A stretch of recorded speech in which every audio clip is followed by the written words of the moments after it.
ప్రేక్షకులకి విశ్వావసు నామ సంవత్సర శుభాకాంక్షలు. ఈ సంవత్సరం ఏ రాశికి ఆదాయం ఎంత, రాజపూజ్యం ఎంత, అలాగే ఏ దేవుని పూజించాలి, ఎవరికి బాగుంది, ఎవరికి బాలేదు అన్నీ కూడా ఈ స్వల్ప వీడియో ద్వారా తెలుసుకుందాం. మీకు పూర్తి వీడియో కోసం అలాగే పంచాంగ శ్రవణం కోసం డిస్క్రిప్షన్లో లింక్ ఇస్తాను, దాన్ని క్లిక్ చేయండి. ఇక మిథున రాశి వారికి ఆదాయం 14, వ్యయం 2, రాజపూజ్యం 4, అవమానం 3. ఈ రాశి వారికి ఈ సంవత్సరం అంతా కూడా కొద్దిగా బద్ధకంగా ఉంటుంది. అలాగే పనులు కూడా కొద్దిగా ఆలస్యంగా అవుతూ ఉంటాయి.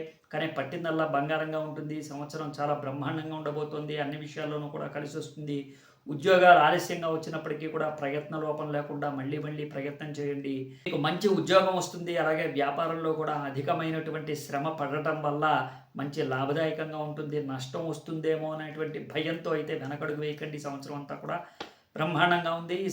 ఈ సంవత్సరం మీరు గురు చరిత్ర పారాయణ చేయండి. అలాగే దక్షిణామూర్తి స్తోత్రాలు ప్రతిరోజు చదువుకుంటూ ఉండండి. దత్తాత్రేయ స్వామి వారికి మూలమంత్ర హోమం చేయించుకోండి. మీకు యోగదాయకంగా ఉంటుంది.